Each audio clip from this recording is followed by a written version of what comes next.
నమస్కారం TGN news కి స్వాగతం. తెలంగాణలో పారదర్శక ఓటర్ జాబితా రూపకల్పన కోసం ఎన్నికల సంఘం కసరత్తు ముమ్మరం చేసింది. ప్రత్యేక సమగ్ర సవరణ ప్రక్రియలో భాగంగా ఓటర్ జాబితా మ్యాపింగ్ ను యుద్ధ ప్రాతిపదికన పూర్తి చేయాలని రాష్ట్ర ప్రధాన ఎన్నికల అధికారి సుదర్శన్ రెడ్డి జిల్లా కలెక్టర్లను ఆదేశించారు.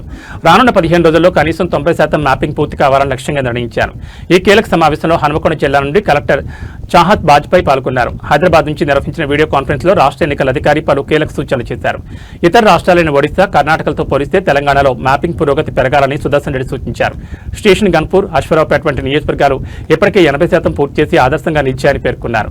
మ్యాపింగ్ ప్రక్రియలో ప్రైవేట్ వ్యక్తుల ప్రమేయం ఉండకూడదని, రాజకీయ పార్టీల ప్రతినిధుల పాత్ర కేవలం గుర్తింపునకు మాత్రమే పరిమితం కావాలని స్పష్టం చేశారు. స్వయం సహాయక సంఘాల మహిళలు సహకారం తీసుకోవాలని సూచించారు. జిల్లా కలెక్టర్ చాహత్ బాజ్పాయ్ మాట్లాడుతూ హనుమకొండ పశ్చిమ నియోజకవర్గంలో 56%, పరకాలలో 80%కి పైగా మ్యాపింగ్ పూర్తయిందని తెలిపారు. బిఎల్ఓల పనితీరును నిరంతరం పర్యవేక్షిస్తున్నామని, తక్కువ పురోగతి ఉన్న ప్రాంతాలపై ప్రత్యేక దృష్టి సారించామని వివరించారు. డేటా ఎంట్రీ ఆపరేటర్ల నియామకం, డబుల్ ఓట్లు మరియు మరణించిన వారి పేర్ల తొలగింపై పకడ్బందీగా వ్యవహరిస్తున్నామని, రానున్న పక్షం రోజుల్లో లక్ష్యాన్ని చేరుకుంటామని కలెక్టర్ ధీమా వ్యక్తం చేశారు. ఈ సమావేశంలో డీఆర్ఓ కె శ్రీనివాస్, ఆర్టీఓలు మరియు ఇతర ఎన్నికల విభాగం అధికారులు పాల్గొన్నారు.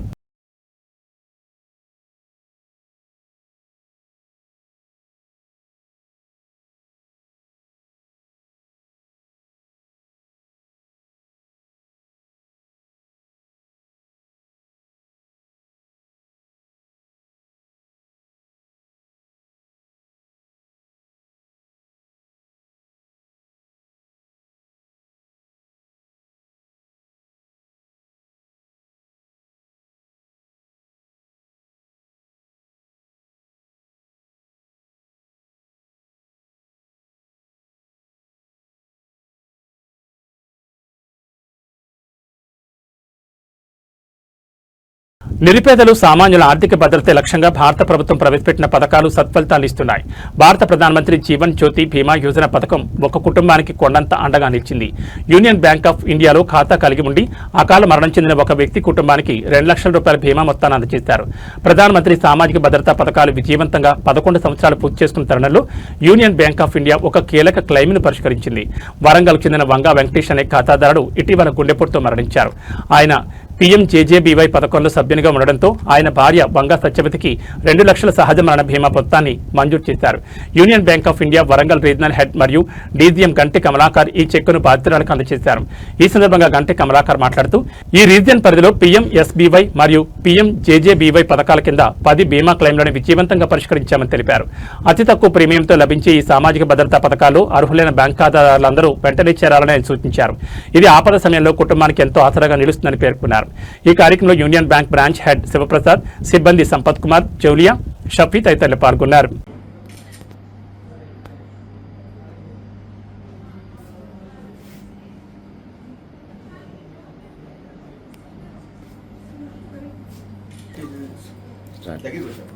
ఇయర్లీ 436 రూపీస్ కట్టేది బ్యాంక్లో. ఇప్పుడు మా డాడీ జనవరి 26లో చనిపోయారు. ఇప్పుడు చనిపోయినందుకు 1 మంత్లోనే, డాడీ చనిపోయాక 1 మంత్లోనే ఈ 2 lakhs అనేవి వచ్చాయి. ఇప్పుడు నాకు హాస్టల్ ఫీ కానీ కాలేజ్ ఫీ కానీ కట్టేయడానికి చాలా యూజ్ అవుతుంది. ఇలా మీరు కూడా చూసేవారందరూ కూడా పక్కా చేసుకోండి. ఇన్సూరెన్స్ స్కీమ్స్ ఏవైతే ఉంటాయో అవన్నిట్లలో యాక్టివ్గా ఉండండి, చేసుకోండి. మీకు కూడా ఏదైనా అనుకోకుండా జరిగితే ఫ్యూచర్లో యూజ్ అవుతుంది. యూనియన్ బ్యాంక్ స్టాఫ్ కానీ ప్రతి ఒక్కరు మాకు చాలా సహాయపడ్డారు. ప్రతిదీ ఫాలోఅప్ చేశారు, ప్రతిదీ డే టు డే ఫాలోఅప్ చేశారు. డబ్బులు మాకు చాలా మా పిల్లలకు ఉపయోగపడతాయి. అతను ఒక్కడే కష్టం చేసేటోడే వేడు. ఇప్పుడు ఈ పిల్లలకి డబ్బులు ఉపయోగపడతాయి, చదువులకు. చాలా థ్యాంక్స్ బ్యాంకు అందరూ. PMJJBY కింద వంగా వెంకటేశ్వర్లు గారు బ్యాంకు నుంచి అమౌంట్ పే చేసి తీసుకోవడం జరిగింది. ఆ రోజు బ్యాంక్ వాళ్ళు ఆయనకి ఎడ్యుకేట్ చేసి చేయడం వలన ఈ 2 లక్షల ఇన్సూరెన్స్ ఆయన జనవరిలో చనిపోవడం జరిగింది. ఇమ్మీడియట్గా బ్యాంక్ వారు ఫాలోఅప్ చేసి ఆయన అప్రోచ్ అయినాక పర్సనల్గా ఫాలోఅప్ చేసుకుని ఇమ్మీడియట్గా ఆయనకు వచ్చేటట్టు చేయడం జరిగింది. అకౌంట్ క్రియేట్ అవ్వడం జరిగింది. సో ఇది కింద ఆయన సత్యవతి గారు చెప్పినట్టుగా 2 లక్షలు అనేది చాలా చిన్న అమౌంట్ అవ్వచ్చు, కానీ ఎప్పుడైతే ఆసరా లేకుండా ఉన్నప్పుడు ఆ 2 లక్షలు కూడా చాలా పెద్దగా కనిపిస్తుంది. ఈ పిల్లలు ఆయన వాళ్ళ అబ్బాయి చెప్పినట్టుగా హాస్టల్ ఫీజు కానీ చదువు కూడా ఆగిపోకుండా ఉండడం కోసం కానీ జరుగుతుంది. సో అందరినీ కోరుకునేది ఏంటంటే ఈ government sponsored social security schemes ఏవైతే ఉన్నాయో అవన్నీ సక్రమంగా వినియోగించుకుని ఒకవేళ ఏదైనా అంటే ఏది జరగాలని కాదు కానీ ఒకవేళ ఏదైనా జరిగితే ఫ్యామిలీకి సపోర్ట్ అనేది ఉంటుంది కాబట్టి జాగ్రత్త చేసుకుని ఇన్సూరెన్స్ కవరేజ్లు కానీ తర్వాత పెన్షన్ స్కీమ్స్ కానీ ఏపీవై అట్ల పెన్షన్ యోజన కానీ ఇలాంటివన్నీ కూడా గవర్నమెంట్ ఏదైతే ప్రమోట్ చేయడానికి ట్రై చేస్తుందో అన్నీ కూడా సద్వినియోగం చేసుకుని నేను బాగా యూటిలైజ్ చేసుకోవాల్సిందిగా కోరుకుంటున్నాను. అండ్ ఇది కూడా జాగ్రత్తగా, ఎందుకంటే 2 లక్షల అమౌంట్ అనేది కూడా చాలా ఇంపార్టెంట్. సో జాగ్రత్తగా యూజ్ చేసుకోండి. ఏదైనా ఎడ్యుకేషన్ కానీ ఏదైనా మంచిగా ఏదైనా చదువుకున్నప్పుడు బ్యాంక్ డెఫినెట్గా ఎడ్యుకేషన్ రూపంలో కానీ ఏదైనా చేయడం జరుగుతుంది. మీకు ఆ విధంగా దాన్ని కూడా సద్వినియోగం చేసుకోండి. రాష్ట్ర వ్యాప్తంగా ధాన్యం మొక్కజొన్న కొనుగోలు ప్రక్రియపై ముఖ్యమంత్రి రేవంత్ రెడ్డి ప్రత్యేక దృష్టి సారించారు. మంగళవారం మంత్రులు ఉన్నతాధికారులతో కలిసి అన్ని జిల్లాల కలెక్టర్లతో ఆయన వీడియో కాన్ఫరెన్స్ నిర్వహించారు. రైతులకు కొనుగోలు కేంద్రాల్లో ఎలాంటి అసౌకర్యం కలగకూడదని, యంత్రాంగమంతా సమన్వయంతో పనిచేయాలని స్పష్టమైన ఆదేశాలు జారీ చేశారు. సెక్రటరియట్ నుండి నిర్వహించిన ఈ సమీక్షలో సీఎం రేవంత్ రెడ్డి అధికారులకు పలు కీలక సూచనలు చేశారు. ధాన్యం నిల్వ కోసం అవసరమైతే ప్రైవేట్ గోదాములను స్వాధీనం చేసుకోవాలని, కమ్యూనిటీ హాళ్లు, రైతు బజార్ను తాత్కాలిక కేంద్రాలుగా మార్చాలని ఆదేశించారు. కొనుగోలు కేంద్రాల వద్ద గన్నీ సంచులు, టార్పాలిన్ల కొరత ఉండకూడదని తెలిపారు. ఖాళీగా ఉన్న అన్ని వాహనాలు, ట్రాక్టర్లను ధాన్యం తరలించడానికి ఉపయోగించాలని సూచించారు. స్థానిక హమాలీలను వినియోగించుకోవాలని, ఒకవేళ హమాలీలు రైతుల వద్ద అదనపు డబ్బు డిమాండ్ చేస్తే వారి లైసెన్సులను రద్దు చేయాలని హెచ్చరించారు. పౌర సరఫరాల శాఖ మంత్రి ఉత్తమ్ కుమార్ రెడ్డి మాట్లాడుతూ ఇప్పటి వరకు 25 లక్షల మెట్రిక్ టన్నుల ధాన్యం కొనుగోలు చేశామని, రైతులకు 3,873 కోట్లు విడుదల చేశామని తెలిపారు. వ్యవసాయ శాఖ మంత్రి తుమ్మల నాగేశ్వరరావు మాట్లాడుతూ ఇతర రాష్ట్రాల ధాన్యం తెలంగాణలోకి రాకుండా సరిహద్దుల్లో నిఘా పెట్టాలని సూచించారు. వీడియో కాన్ఫరెన్స్ అనంతరం హనుమకొండ జిల్లా కలెక్టర్ చాహత్ బాజ్పేయి అధికారులతో సమీక్ష నిర్వహించారు. జిల్లాలో కొనుగోళ్లు పారదర్శకంగా జరిగేలా చూడాలని, తడిసిన ధాన్యం విషయంలోనూ రైతులకు అండగా ఉండాలని ఆదేశించారు. వర్షాల సూచన నేపథ్యంలో కొనుగోళ్ల వేగాన్ని పెంచాలని, రైస్ మిల్లుల వద్ద తరుగు పేరుతో కోతలు విధిస్తే చర్యలు తీసుకుంటామని ప్రభుత్వం హెచ్చరించింది.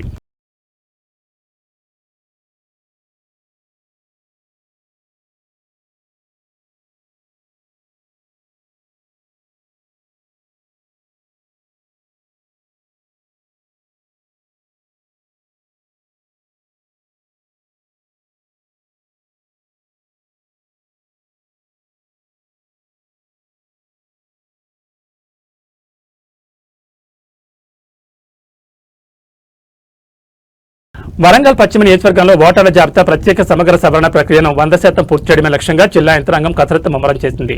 మ్యాపింగ్ ప్రక్రియలో వెనుకబడిన ప్రాంతాలపై ప్రత్యేక దృష్టి సారించాలని హనుమకొండ జిల్లా కలెక్టర్ చాహత్ బాజ్పేయి అధికారులను ఆదేశించారు. ఈ ప్రక్రియను పర్యవేక్షించేందుకు ఏకంగా 46 మంది జిల్లా స్థాయి అధికారులను ప్రత్యేకంగా నియమించారు. హనుమకొండ జిల్లా కలెక్టరేట్లో నిర్వహించిన సమీక్షా సమావేశంలో కలెక్టర్ మ్యాపింగ్ పురోగతిపై పవర్ పాయింట్ ప్రజెంటేషన్ ద్వారా అధికారులకు అవగాహన కల్పించారు. నియోజకవర్గ పరిధిలోని 146 పోలింగ్ కేంద్రాలు మ్యాపింగ్ ప్రక్రియ తక్కువగా ఉన్నట్లు గుర్తించారు. దీనికోసం ప్రతి 3-4 పోలింగ్ కేంద్రాలకు ఒకరు చొప్పున 46 మంది అధికారులను పర్యవేక్షణ కోసం నియమించినట్లు కలెక్టర్ తెలిపారు. బూత్ లెవెల్ అధికారులు ప్రతి ఇంటికి తిరిగి 2002 ఓటర్ల జాబితా వివరాలను సేకరించి ప్రస్తుత 2025 జాబితాతో అనుసంధానం చేయాలని ఆదేశించారు. వారం రోజుల్లోగా ప్రతి పోలింగ్ కేంద్రం పరిధిలో కనీసం 70% పైగా మ్యాపింగ్ పూర్తి కావాలని డెడ్లైన్ విధించారు. అధికారులు తమ కార్యాలయ సిబ్బంది మరియు వారి కుటుంబ సభ్యుల వివరాలను కూడా తక్షణమే మ్యాపింగ్ చేయించాలని సూచించారు. మ్యాపింగ్ పురోగతిపై వచ్చే సోమవారం తిరిగి సమీక్ష నిర్వహించనున్నట్లు కలెక్టర్ స్పష్టం చేశారు. నిర్లక్ష్యం వహించకుండా అధికారులు ప్రత్యేక శ్రద్ధ తీసుకోవాలని హెచ్చరించారు. ఈ సమావేశంలో Hanamkonda RTO Ramesh Rathod, ZP CEO Seshadri మరియు ఇతర ఎన్నికల విభాగం అధికారులు పాల్గొన్నారు.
దేశ భవిష్యత్ అభివృద్ధికి పునాది అయిన జనగణన ప్రక్రియపై హనుమకొండ నగరంలో భారీ అవగాహన ర్యాలీ నిర్వహించారు. 2027 జనగణనలో ప్రతి పౌరుడు స్వచ్ఛందంగా పాల్గొని తమ వివరాలు నమోదు చేసుకోవాలని యంత్రాంగం పిలుపునిచ్చింది. వర్ధన్నపేట ఎమ్మెల్యే కేఆర్ నాగరాజు, జిల్లా కలెక్టర్ చాహత్ బాజ్పేయి ఈ ర్యాలీలో పాల్గొని ప్రజలతో ప్రతిజ్ఞ చేయించారు. హనుమకొండలోని కాకతీయ యూనివర్సిటీ సర్కిల్ నుండి భీమారం సర్కిల్ వరకు ఈ భారీ ర్యాలీ ఉత్సాహంగా సాగింది. ఎమ్మెల్యే కేఆర్ నాగరాజ్ మాట్లాడుతూ జనగణన కేవలం అంకెలే కాదని రాబోయే 10 ఏళ్ల అభివృద్ధి ప్రణాళికలకు ఇది దిక్సూచని పేర్కొన్నారు. ముఖ్యమంత్రి రేవంత్ రెడ్డి నాయకత్వంలో ప్రభుత్వం ఈ ప్రక్రియపై ప్రత్యేక దృష్టి సారించిందని, ప్రజలు సరైన సమాచారం అందించి సహకరించాలని కోరారు. జిల్లా కలెక్టర్ చాహత్ బాజ్పేయి మాట్లాడుతూ హౌస్ లిస్టింగ్ ప్రక్రియలో ఇంటి సౌకర్యాలు, గ్యాస్ కనెక్షన్, మొబైల్ ఫోన్ వంటి సుమారు 30 అంశాలపై వివరాలు సేకరిస్తారని తెలిపారు. సెల్ఫ్ ఎన్యూమరేషన్ పూర్తి చేసిన వారు తమ ఐడీని ఎన్యూమరేటర్లకు అందజేయాలని సూచించారు. ర్యాలీ సందర్భంగా భారీ మానవహారం ఏర్పాటు చేశారు. దేశాభివృద్ధిలో భాగస్వాములమవుతామని, మా కుటుంబ వివరాలను పక్కాగా నమోదు చేయిస్తామని ప్రజలందరితో అధికారులు ప్రతిజ్ఞ చేయించారు. ఈ కార్యక్రమంలో అదనపు కమిషనర్ చంద్రశేఖర్, బల్దీ అధికారులు, మెప్మా సభ్యులు మరియు భారీ సంఖ్యలో విద్యార్థులు పాల్గొని నినాదాలతో హోరెత్తించారు. ఎన్యూమరేటర్లు అధికారిక గుర్తింపు కార్డులతో ఇంటింటికి వస్తారని, ప్రజలు ఎలాంటి అనుమానాలు లేకుండా పూర్తి సహకారం అందించాలని కలెక్టర్ విజ్ఞప్తి చేశారు.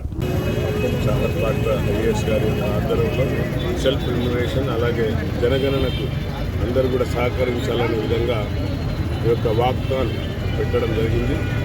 ఇది మనకు 2020లో అంటే ఎవ్రీ 10 yearsకు జరగవలసిన ఈ యొక్క జనగణన ప్రభుత్వాలపైన బాధ్యత ఉంటుంది. మరి 2020లో కోవిడ్ వల్ల చేయలేదు అనేది ప్రభుత్వం సాకు పెట్టింది. కానీ మన తెలంగాణలో కాంగ్రెస్ ప్రభుత్వం రాగానే తక్షణమే గౌరవ ముఖ్యమంత్రి గారు క్యాబినెట్ అంతా కూడా కూర్చొని కులగణన జనగణన చేసిన ఘనత తెలంగాణలో కాంగ్రెస్ ప్రభుత్వానికి ఇండియాలో ప్రప్రథమంగా దక్కింది. కాబట్టి మరి దాన్ని ఉద్దేశించి దాన్ని ఆసరగా తీసుకొని ఏ విధంగా అయితే జనగణన చేసినామో అదేవిధంగా సెల్ఫ్ ఎన్యూమరేటర్ అంటే ఎన్యూమరేటర్స్ పెట్టి సుమారుగా అందరితో ఈ యొక్క కార్యక్రమం చేపట్టింది ప్రభుత్వం.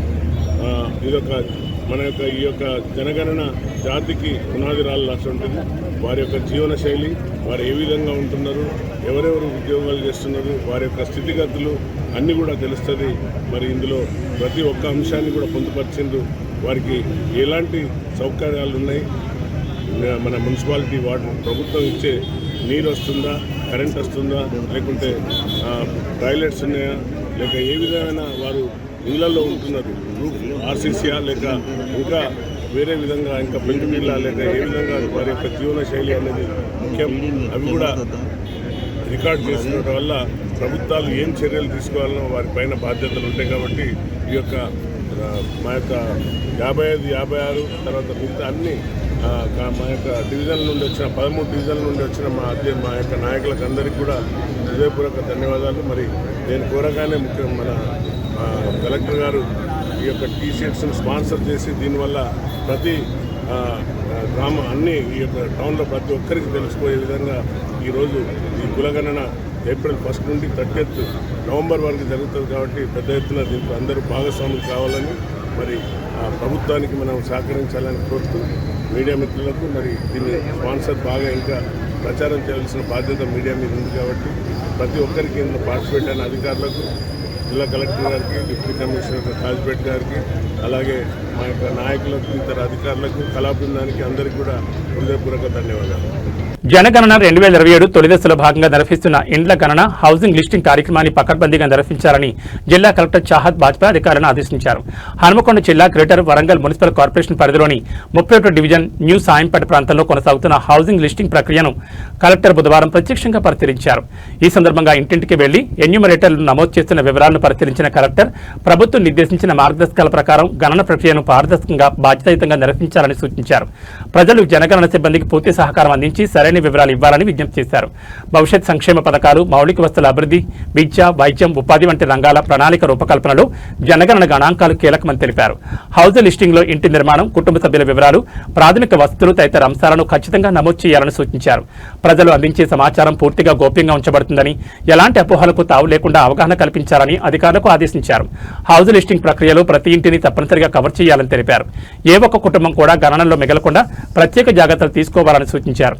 ఎన్యూమరేటర్లు తమకు కేటాయించిన పరిధిపై పూర్తి అవగాహనతో పనిచేయాలని, ప్రజలతో మర్యాదపూర్వకంగా వ్యవహరిస్తూ అవసరమైన సమాచారాన్ని సేకరించాలని పేర్కొన్నారు. అధికారులు సమన్వయంతో పనిచేసి గణన ప్రక్రియను నిర్ణీత గడువులోగా పూర్తి చేయాలని తెలిపారు. ఈ కార్యక్రమంలో రెవెన్యూ అధికారి సంతోష్, ఆర్ఐ కృష్ణారావు, సూపర్వైజర్లు, ఎన్యూమరేటర్లు తదితరులు పాల్గొన్నారు.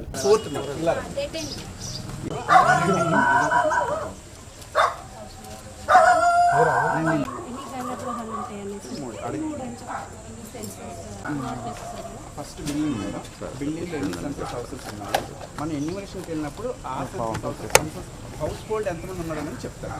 నెంబర్ 6లో ఒకటే సెన్సస్ కాబట్టి డిఫరెంట్ ఎంట్రీ డిఫరెంట్ ఎగ్జిట్ ఉండాలి అండ్ సెపరేట్ కిచెన్ ఉండాలి. అవును అదేనా నా మళ్ళీ ఇక్కడ హౌస్ నెంబర్ 7 ఇందులో ఒకటే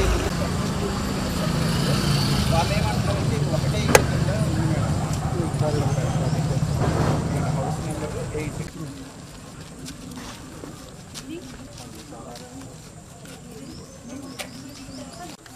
నుంచి వచ్చిన మళ్ళీ వెనక్కి రావాలి మేడం. ఇలా వెళ్ళి మళ్ళీ యూటర్న్ చేసుకుంటాం. 9 మేడం సెన్సస్ హౌస్ 9 ప్రొడక్షన్ ఒకటి లోపల ఒకటే బిల్డింగ్ లోపల వెళ్ళి చూసాను. 2 ద్వారాలు ఉన్నాయి యాక్చువల్గా, కానీ ఒకటే బిల్డింగ్ నెంబర్ 10 కొన్ని కొద్దిగా ఎక్స్ట్రా ఉన్నాయి, ఒక 20-30 ఎక్స్ట్రా వచ్చాయి. లోకల్ రెసిడెంట్స్ ఉంటారు ఇప్పుడు మార్నింగ్ పీరియడ్ వచ్చి ఈవినింగ్.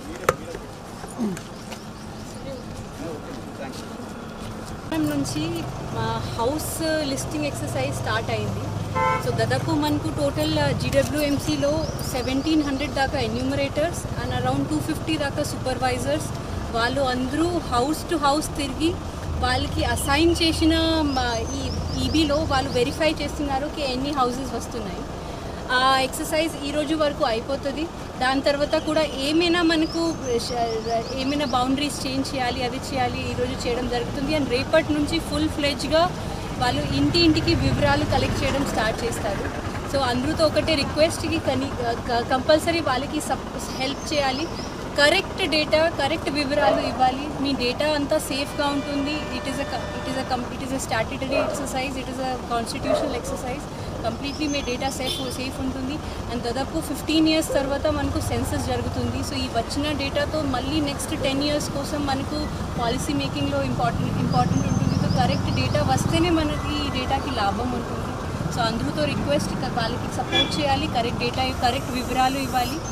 అండ్ ఎవరైనా సెల్ఫ్ ఎన్యూమరేషన్ చేసి ఉంటే వాళ్ళకి సెల్ఫ్ ఎన్యూమరేషన్ ఐడి ఇస్తే సో ఇమీడియట్లీ అది చేయడానికి ఉంటుంది. అప్పుడు ఏం టైం వేస్ట్ కాకుండా వాళ్ళు జస్ట్ వెరిఫై చేసి డైరెక్ట్ దానికి పంపించారు. సిద్దిపేట జిల్లా హుస్నాబాద్ మున్సిపాలిటీ కోఆప్షన్ సభ్యుల ఎన్నికకు ప్రత్యేక సమావేశం నిర్వహించగా ఎక్స్ అఫీషియల్ సభ్యుడిగా మంత్రి పొన్నం ప్రభాకర్ హాజరయ్యారు. మున్సిపాలిటీ కోఆప్షన్ సభ్యుల ఎన్నికకు మున్సిపల్ కమిషనర్ మల్లికార్జున ఓటింగ్ నిర్వహించగా జనరల్ కేటగిరీలో కోఆప్షన్ సభ్యులుగా పున్నా లావణ్య, బూక్యా సరోజన ఎంపికయ్యారు. మైనార్టీ విభాగంలో కోఆప్షన్ సభ్యుడిగా మహమ్మద్ హసన్ ఎన్నిక కాగా భిన్నాభిప్రాయాల దృష్ట్యా మరొక కోఆప్షన్ సభ్యుడి పదవి పెండింగ్లో ఉంచారు. ఈ సందర్భంగా కోఆప్షన్ సభ్యులుగా ఎన్నికైన పున్నా లావణ్య, బూక్యా సరోజన, మహమ్మద్ హసన్లతో మున్సిపల్ కమిషనర్ మల్లికార్జున్ ప్రమాణం చేయించారు. కోఆప్షన్ సభ్యులుగా ఎన్నికైన నూతన సభ్యులను మంత్రి అభినందించి సత్కరించారు. నూతనంగా కోఆప్షన్ ఎన్నిక చేసుకోవడం జరిగిందని, ఒకటి ఖాళీగా ఉందని, భిన్నాభిప్రాయాలు తొలగిపోయి ఏకాభిప్రాయం కోసం చూస్తున్నారన్నారు. కొత్తగా ఎన్నికైన కోఆప్షన్ సభ్యులు హుస్నాబాద్ అభివృద్ధిలో భాగస్వామ్యం కావాలన్నారు. నియోజకవర్గాన్ని రాజకీయాలకు అతీతంగా ముందుకు తీసుకుపోతామని, మున్సిపాలిటీలో ఉన్న అన్ని వార్డుల్లో ఇందిరమ్మ ఇళ్ల నిర్మాణాలు త్వరగా పూర్తయ్యేలా చూడాలన్నారు. కొత్తగా ఎన్నికైన కోఆప్షన్ సభ్యులు మున్సిపల్కి మంచి పేరు తెచ్చేలా కౌన్సిలర్లతో కలుపుకుంటూ ఒకే గొంతుగా ముందుకు పోవాలన్నారు.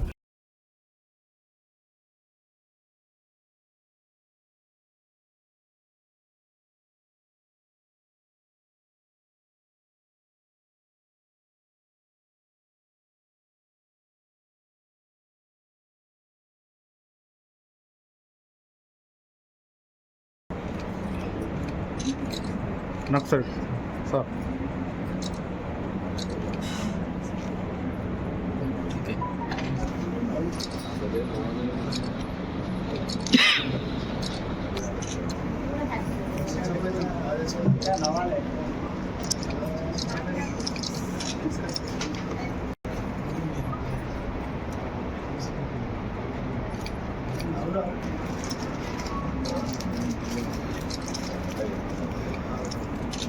ముగ్గురు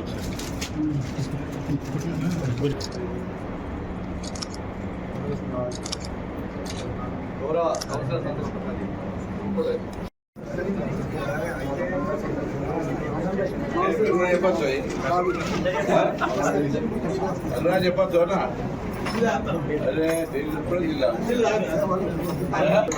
అందరికి కూడా స్నాక్స్ వస్తున్నాయి సార్, దయచేసి అందరూ కూడా చేస్తున్నాం. కొత్తగా ఎన్నికైనటువంటి కోఆప్షన్ సభ్యులకు విజ్ఞప్తి చేస్తున్నా, దయచేసి మున్సిపల్ గౌరవాన్ని పెంచే విధంగా గతంలో అనుభవం ఉండొచ్చు, మంచి ఉండొచ్చు, చెడు ఉండొచ్చు, ఇప్పుడు మాత్రం సహచార కౌన్సిలర్ల సహకారంతో వాళ్ళ ఓటు హక్కుతో గెలిచినారు కాబట్టి మున్సిపల్కు సంబంధించినటువంటి పేరు మంచి పేరు వచ్చే విధంగా కొంత వ్యవహార రీత్యా మనందరినీ కూడా కలుపుకొని 20 మంది ప్లస్ మీరు ముగ్గురు నేను ఇంకొకరు వచ్చిన తర్వాత మొత్తం 25 మంది ఒక టీం లాగా ఉండాలని, అది ఏదైనా కూడా హుస్నాబాద్ సంబంధించి ఒకటే గొంతుగా అభివృద్ధి, ప్రజల సమస్యలు, సౌకర్యాలు, అంశాలు ఉండాలని కోరుతాను. ఎవరిని ఎటువంటి ఇబ్బంది కలిగేసే ప్రయత్నాలు ఉండదని కూడా కోరుకుంటాను. మనం మరి మున్సిపల్ లోపల ఇవాళ ఆప్షన్ ఎన్నుకోవడం జరిగింది. ఒక ఖాళీ ఉంది, దానికి సంబంధించి కొంత భిన్నాభిప్రాయాలు ఉన్నప్పుడు ఏకాభిప్రాయం తేవడానికి కొంత సమయం తీసుకొని అందరినీ కూర్చోబెట్టి, ఎందుకంటే మున్సిపల్లో వేరే ఇప్పుడు విపక్షంగా 4 ఉన్నా అందరం కూడా కలిపి హుస్నాబాద్ అభివృద్ధికి సంబంధించి ఒక ఆలోచనతో పోవాలన్నప్పుడు కొంత భిన్నాభిప్రాయం ఉన్నప్పుడు దానిలో ఏకాభిప్రాయం కొరకు ప్రయత్నం జరుగుతోంది. తప్పకుండా ఇప్పుడు ముగ్గురు కూడా హుస్నాబాద్ పట్టణానికి సంబంధించి గతంలో ఈ పరిపాలన వ్యవస్థలో ఉన్నటువంటి వాళ్ళకు సంబంధించినటువంటి తప్పకుండా హుస్నాబాద్ అభివృద్ధిలో కొత్తగా ఎన్నికైనటువంటి సభ్యులు కూడా భాగస్వాములు అవుతారని నేను, అదేవిధంగా కౌన్సిల్లో ఉన్నటువంటి 20 మంది సభ్యులు, హుస్నాబాద్ కేంద్రంగా ఉన్నటువంటి పాత్రికేయులు, హుస్నాబాద్ కేంద్రంగా ఉన్న అధికారులు అందరూ కూడా ఈ నియోజకవర్గ కేంద్రమును అందరికంటే అభివృద్ధి చేసే విధంగా కలిసి రాజకీయాలకు అతీతంగా ముందుకు పోదామని మరొకసారి శాసనసభ్యుడిగా మీ అందరూ విజ్ఞప్తి చేస్తూ, మరి నెక్స్ట్ తర్వాత వాళ్ళ ముగ్గురు పిలిచి 20 మంది కౌన్సిలర్స్ అందరూ కూడా హృదయపూర్వకంగా నా ధన్యవాదాలు, అభినందనలు. ఇది సందర్భంలో ఒక విజ్ఞప్తి చేస్తా ఉన్నా, దయచేసి మీ వార్డులో ఉన్న ఇందిరా మిల్లు తొందరగా పూర్తి చేస్తే నేను మళ్ళీ కొత్త ఇందిరా మిల్లు వస్తాయి, పూర్తి అయిన దగ్గరనే ఇస్తాను. నన్ను ఏం మొహమాట పడద్దు, నన్ను ఏమనద్దు. ఎవరెవరు తొందర కొంచెం ఎంబడి కప్లీట్ చేసుకోండి. వాళ్ళు ఆ ఇందిరా మిల్లు కట్టేటోళ్లకు ఎంబడి తిరిగితే కొత్త ఇల్లు శాంక్షన్ వస్తాయి. మళ్ళీ పేదోళ్లకు అర్హత కలిగిన వాళ్ళకి ఇస్తాను. అవి కట్టకపోతే నన్ను మీరు మీ వాడలో ఇల్లు శాంక్షన్ అడగడానికి ఇబ్బంది అవుతాను. ప్లీజ్. కొల్చార మండలం రంగంపేట గ్రామంలో నర్సాపూర్ ఎమ్మెల్యే సునీత లక్ష్మారెడ్డి సహకారంతో మంజూరైన ఇందిరమ ఇళ్ల నిర్మాణ పనులకు రంగంపేట మాజీ సర్పంచ్ అరిగే విజయ్ కుమార్, ఉప సర్పంచ్ చిట్కుల సురేష్ ఆధ్వర్యంలో లబ్ధిదారులు ఎరుకల మంజుల యాదగిరిలతో కలిసి కొబ్బరికాయ కొట్టి భూమి పూజ చేశారు. అనంతరం గ్రామానికి చెందిన బండి పోచయ్యకు సీఎం ఆర్ఎఫ్ చెక్కును అందజేశారు. ఈ సందర్భంగా వారు మాట్లాడుతూ అర్హులైన ప్రతి ఒక్కరికి ప్రభుత్వ సంక్షేమ పథకాలు అందేలా చర్యలు తీసుకుంటామని పేర్కొన్నారు. ఈ కార్యక్రమంలో బీఆర్ఎస్ గ్రామ యూత్ అధ్యక్షులు బుసికే సుధాకర్, వార్డు సభ్యులు నరసింహులు, నాయకులు నీలకంఠి ప్రసాద్, మల్లేశం, సిద్ధారాములు, ఫీల్డ్ అసిస్టెంట్స్ పోచయ్య తదితరులు పాల్గొన్నారు.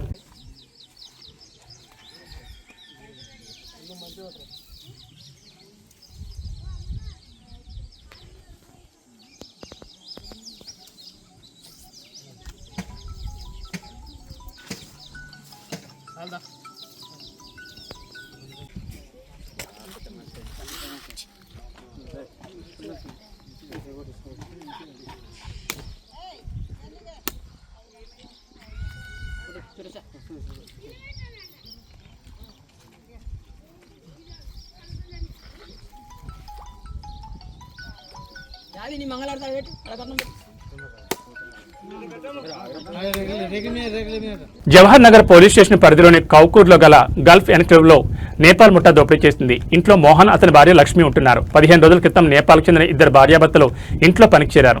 మొన్న రాత్రి నేపాల్కి 2 పనివారు ఇంట్లోకి వచ్చి ఇంటి వానర్స్ కు మత్తుమంది ఇచ్చి చేతులు కాళ్లు కట్టేసి 50 తులాల గోల్డ్, 2 కిలోల వెండి, కొద్దిగా క్యాష్ ఎత్తుకెళ్లారు.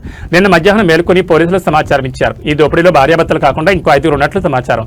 కేసు నమోదు చేసుకున్న పోలీసులు దర్యాప్తు చేపట్టారు. సెక్యూరిటీ వస్తుంది, ఇంకా మిగతా వాళ్ళకి నమ్మొద్దు వస్తుంది. ఇంకోటి సార్, గవర్నమెంట్ మీద ఏమంటే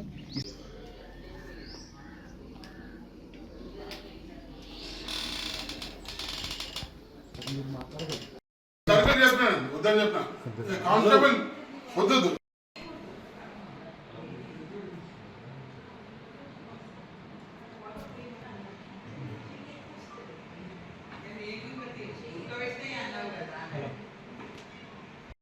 రెగ్యులర్గా వీళ్ళకి పెద్ద ఇల్లు కాబట్టి 1000 గజాల ఇల్లు ఉంది.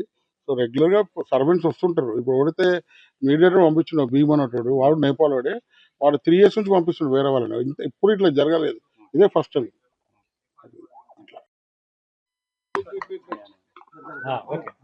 మా చెల్లె డాక్టర్, మా బావగారేమో ప్రొఫెసర్. అయితే మొన్న నైట్ ఇంట్లో నేపాలీ మేడ్ సర్వెంట్ ఉండే, వాళ్ళు 5-6 మంది వచ్చి 8:30 నైట్లో వాళ్ళని అటాక్ చేసి మొత్తం కట్టేసి ఒక 75-80 తులాస్ గోల్డ్, ఒక 20 కేజీస్ సిల్వర్, 30,000 క్యాష్ వెహికల్తోనే పారిపోయారు. మొత్తం వాళ్ళని కట్టేసి మా బావగారికి మొత్తం మంది ఇచ్చారు. వాళ్ళను ఒక రూమ్లో వేసేసి బయటకి లాక్ చేశారు. ఇక మొత్తం మెయిన్లు సీసీ కెమెరాలు ఉన్నాయన్నీ పీకేసి ఆ డీబీఆర్ అన్ని వాటర్లు వేసేసి మొత్తం ఉన్న ఏం దొరికినాయి అన్ని లూటీ చేసుకొని ఓ 4-5 అవర్స్లో వాళ్ళు పారిపోయారు. నిన్న వాళ్ళు ఒక వీళ్ళు 15 డేస్ ఏప్రిల్ 24th వచ్చారు. వాళ్ళ ప్రూఫ్స్ ఉన్నాయా మీ దగ్గర? వాళ్ళ ఆధార్ కార్డు లేదు. ఒకడైతే నేపాలి భీమ్ అన్నట్టు ఉన్నాడు ఏజెంట్, వాళ్ళ త్రూ వచ్చారు. అయితే రాత్రి నేను వీళ్ళకు అసలు ఓట్స్ లేదు, మా బావకి లిక్విడ్ ఇచ్చారు. రాత్రి అంతా వాళ్ళ కరెంట్ అంతా మెయిన్ ఆఫ్ చేశారు. అదే ఒక బెడ్రూమ్లో ఉండే. ఆ బెడ్రూమ్లో వీళ్ళే కట్లు ఉన్నాయి కదా, ఒకళ్ళు చేసుకొని ఊడదీశారు. నిన్న మార్నింగ్ నుంచి పిలుస్తుంటే ఎవరు పలకడం లేదు. లాస్ట్ 3 o'clock ఒక అబ్బాయి రోడ్ పడుతుంది కాబట్టి అబ్బాయి ఆ సైడ్ వస్తే మా బావగారు పిలిస్తే వాడు వచ్చి చూస్తే అన్ని లాక్ ఉన్నాయని వాడు నాకు ఫోన్ చేస్తే నేను వచ్చాను. వచ్చి 100 నెంబర్ పోలీస్కి ఫోన్ చేసి వాళ్ళందరూ వచ్చి డీసీపీలు కమిషనర్ వచ్చి అంతుంది వాళ్ళని ట్రాక్ చేస్తారు. ఆల్రెడీ ట్రేస్ అవుట్ అయింది. వాళ్ళ లేడీ ఫింగర్ ఆల్రెడీ ఆమె 3 years కింద మొయినాబాద్ పోలీస్ స్టేషన్ లిమిట్లో అదే ఇలాంటిది క్రైమ్ చేస్తే ఆమె జైలు కూడా పోయిందంట. ఆమె ఇక్కడ ఏం చెప్పింది, మమతా అని చెప్పింది, కానీ ఆమె ఒరిజినల్ పేరు Meena Bahadur. So already she's డెడెడ్ క్రిమినల్. ఆమె ఆల్రెడీ పోలీస్ స్టేషన్ పోయింది, జైలు కూడా పోయిందంట. నిన్న ఆమె ఫింగర్ ప్రింట్స్ ట్రాక్ అయింది. సో పోలీసు వాళ్ళు అయితే బాగా కోఆపరేట్ చేస్తారు, ట్రేస్ అవుట్ అయ్యి ట్రై చేస్తారు. గోల్డ్ ఆల్మోస్ట్ 75 తులాస్ లో ఒకటి డైమండ్ నెక్లెస్, ఒక ఎమరాల్డ్ నెక్లెస్, ఒక రూపీ. హైదరాబాద్ లోని పేట్ బషీర్బాద్ పోలీస్ స్టేషన్ వద్ద ఉద్రిక్తత నెలకొంది. కేంద్ర మంత్రి బండి సంజయ్ కుమారుడు బండి భగీరథ్ను వెంటనే అరెస్ట్ చేయాలంటూ ఐఎఫ్టీయూ నాయకులు పోలీస్ స్టేషన్ ముట్టడించారు. కేసు నమోదై రోజులు గడుస్తున్నా పోలీసులు ఎలాంటి చర్యలు తీసుకోవడం లేదంటూ ఆందోళనకారులు ఆగ్రహం వ్యక్తం చేశారు. ఐఎఫ్టీయూ నాయకులు మరియు కార్యకర్తలు పెద్ద ఎత్తున తరలివచ్చి పేట్ బషీర్బాద్ పోలీస్ స్టేషన్ ముందు బైఠాయించారు. బండి భగీరథ్పై తీవ్రమైన ఆరోపణలతో కేసు నమోదైనప్పటికీ పోలీసులు అరెస్ట్ చేయడంలో జాప్యం చేస్తున్నారని ఐఎఫ్టీయూ నేతలు మండిపడ్డారు. అధికార పక్షం ఒత్తిళ్లకు లొంగి కేసును నీరుగారుస్తున్నారా అని వారు ప్రశ్నించారు. ఈ ఘటనకు నైతిక బాధ్యత వహిస్తూ బండి సంజయ్ తన కేంద్ర మంత్రి పదవికి తక్షణమే రాజీనామా చేయాలని వారు నినాదాలు చేశారు. పదవి అండతో నిందితులను కాపాడాలని చూడడం సరికాదని హితవు పలికారు. నిందితుని అరెస్ట్ చేసి బాధితులకు న్యాయం చేసే వరకు తమ పోరాటం ఆగదని, అవసరమైతే ఆందోళనను రాష్ట్ర వ్యాప్తంగా ఉధృతం చేస్తామని ఐఎఫ్టీయూ నాయకులు హెచ్చరించారు. ఆందోళనకారులను అదుపులోకి తీసుకొచ్చేందుకు పోలీసులు ప్రయత్నించడంతో అక్కడ స్వల్ప తోపులాట జరిగింది. ప్రస్తుతం పోలీస్ స్టేషన్ వద్ద భారీ బందోబస్తు కొనసాగుతోంది. ఒకవేళ మీకు అలాంటి చిత్తశుద్ధి ఉంటే, బాలిక మీద ప్రేమ ఉంటే మీరు పోయి బండి భగీరథ పట్టుకురండి, మీరు దారి చూపించండి. కానీ ఇలా మీరు ప్రజాస్వామిక వాదంగా శాంతియుతంగా నిరసన చేసి మీకు తెలపొద్దని చెప్పేసి అనడం సరైనది కాదని చెప్పేసి సందర్భంగా మీకైతే పోలీసు వాళ్ళకి విజ్ఞప్తి చేస్తా ఉన్నా. దయచేసి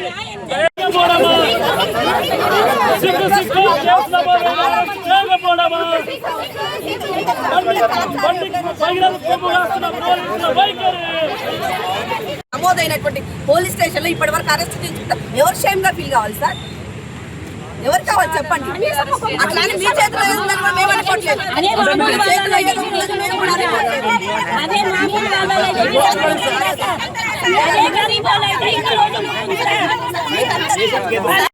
రైట్ మాకుంది. మీ ఏ సాధారణ ప్రజలకు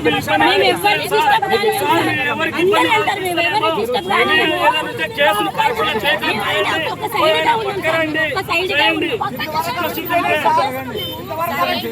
బీసీలకు 42% రిజర్వేషన్ కల్పించాలనే డిమాండ్తో గతంలో చేపట్టిన ఆందోళనకు సంబంధించి బీఆర్ఎస్ నేత కల్వకుంట్ల కవిత నేడు కోర్టుకు హాజరయ్యారు. నాంపల్లిలోని మనోరంజన్ కాంప్లెక్స్ లో ఉన్న సికింద్రాబాద్ రైల్వే కోర్టులో ఆమె విచారణకు హాజరయ్యారు. కామారెడ్డిలో రచించిన రైలు రోకో ఘటనపై నమోదైన కేసులో న్యాయస్థానం సమన్లు జారీ చేయడంతో ఈ పరిణామం చోటు చేసుకుంది. బీసీ సామాజిక వర్గాల హక్కుల కోసం గతంలో కామారెడ్డి వేదికగా కల్వకుంట్ల కవిత ఆధ్వర్యంలో భారీ నిరసన ప్రదర్శనలు జరిగాయి.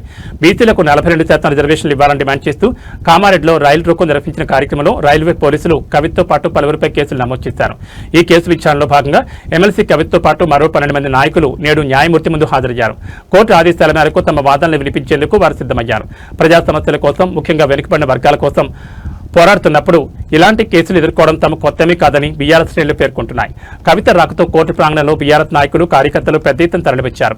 చట్టంపై తమకు గౌరవం ఉందని, న్యాయస్థానంలో తమకు అనుకూలంగా తీర్పోతుందని నాయకులు ధీమా వ్యక్తం చేశారు. ప్రస్తుతం కోర్టులో విచారణ కొనసాగుతోంది. ఈ కేసు తదుపరి పరిణామాలపై రాజకీయ వర్గాల్లో ఆసక్తి నెలకొంది.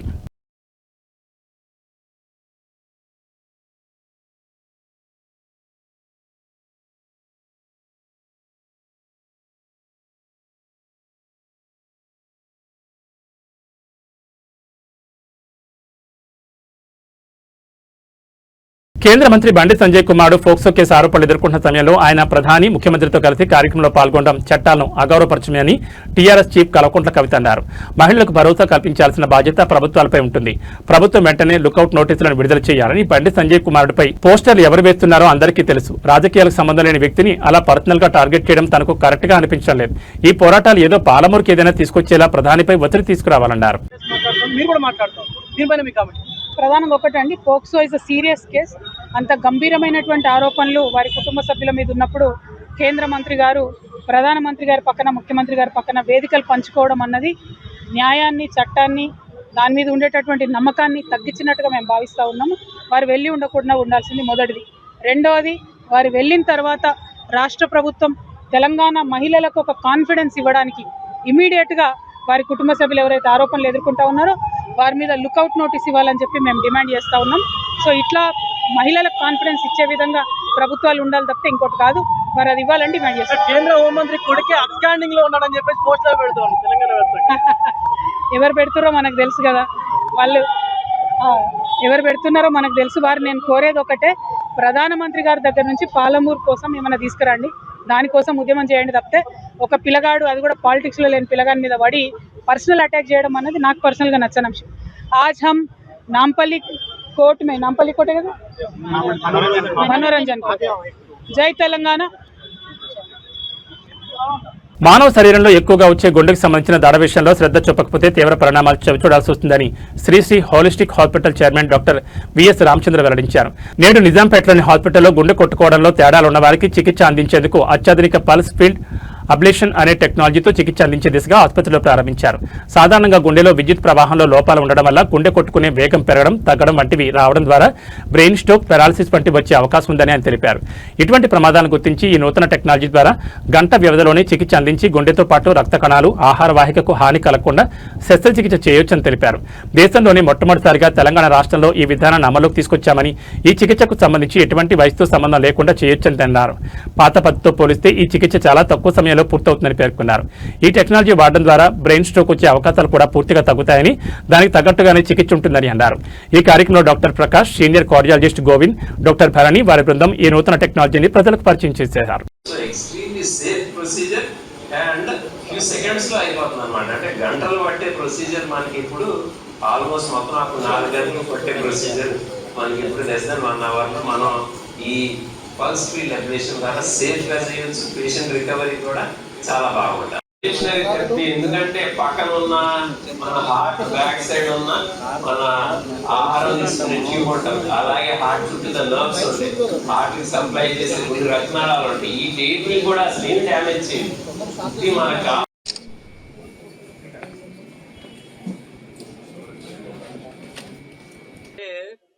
ఏట్రియల్ ఫిబ్రిలేషన్ లో బ్రెయిన్ స్ట్రోక్ వచ్చే ఛాన్సెస్ ఉంటుంది కాబట్టి మనం ఎక్కడైతే బ్లడ్ క్లాట్ అవుతుందో ఒకసారి చిన్న సంచి లాంటిది ఉంటుంది, అది క్లిప్ చేసేయచ్చు. అది for the first time in Telangana ఆయన క్లిప్ వాడి, అది ముందు ఉండేది కాదు ఇండియాలో, ఆ క్లిప్ వాడి మనం బ్రెయిన్ స్ట్రోక్ రాకుండా అనమాట, అంటే దడ రాకుండా ట్రీట్మెంట్ ఉంటుంది, బ్రెయిన్ స్ట్రోక్ రాకుండా కూడా ట్రీట్మెంట్ ఉంటుంది. సో దీనికి మొత్తం మనం హోలిస్టిక్ గా ఇక్కడ మనం ట్రీట్మెంట్ ఇవ్వచ్చు. Is being introduced. First time in India, this process and procedure is quite common in the Western countries, but for the first time, it is introduced in Sri Holistic Hospitals in India. I request Dr. Ram to please take us through the technical aspects of pulse. Complement to what Dr. Ramchandra said with the PFA, new technology that is coming through to Sri Holistic Hospitals, we have started something called left atrial appendage management strategy. So Medtronic, the company, has come up with a new clip called Penditure, which we have done first in Telangana, and we have implanted that about 2 weeks ago, and third in the country in India. So that is the start of our pathway of delivering AF ablation surgery for either standalone or for valvular atrial fibrillation as they become more permanent rather than paroxysmal, to give them better outcomes with surgery in association with the cardiology team involvement. So this is what is going to go forward. We are able to treat a big spectrum of ఉండి దడ procedures అంటే heart లయ తప్పడం, దీనిలో అన్నిటికన్నా commonest rhythm problem atrial fibrillation అనేది. దీని మూలాన heart pumping తగ్గటం, బ్రెయిన్ స్ట్రోక్స్ రావటం, ఆయాసం రావటం, బాగా క్వాలిటీ ఆఫ్ లైఫ్ తగ్గటం, ఇవన్నీ జరుగుతాయి. సో దీనికి రేడియో ఫ్రీక్వెన్సీ అబ్లేషన్ అనేది వాడేవాళ్ళం. ఇది చాలా కంబర్సమ్గా ఉండేది, కొంచెం రిస్కీగా, టైం ఎక్కువ పట్టడం, 4-5 గంటలు పట్టడం, ఇదన్నీ ఉండేది. ఇప్పుడు వరల్డ్ ఓవర్ దీని నుంచి పల్స్ ఫీల్డ్ అబ్లేషన్ అనే దానికి చేంజ్ అయిపోతుంది. యూఎస్లోను, యూరోప్లో కూడా ఫర్ ద ఫస్ట్ టైం మనం ఇది కంట్రీ లోపలికి తెచ్చాం. ఈ పల్స్ ఫీల్డ్ అబ్లేషన్ టెక్నాలజీ అనేది for the first time into the country తీసుకొచ్చాం. సో దీని ద్వారా ఏంటంటే మనం 4 గంటల్లో చేసే ప్రొసీజర్ 45 మినిట్స్లో 1 అవర్లో చేసేయచ్చు, సేఫ్గా చేయొచ్చు. పక్క నరాలు కానీ లేకపోతే రక్తనాళాలు కానీ వేరే ఫుడ్ పైప్ కానీ డ్యామేజ్ అవ్వడం ఆల్మోస్ట్ ఇప్పుడు జరగదు. అండ్ నొప్పి తక్కువ పేషెంట్కి సేమ్ డే డిశ్చార్జ్ చేసేయచ్చు జనరల్ అనెస్థీషియా లేకుండా. So it is a revolutionary thing. దీని మూలాన ఏమవుతుందంటే వెస్ట్లో ఏట్రియల్ ఫిబ్రిలేషన్కి treatment very extremely costly equipment.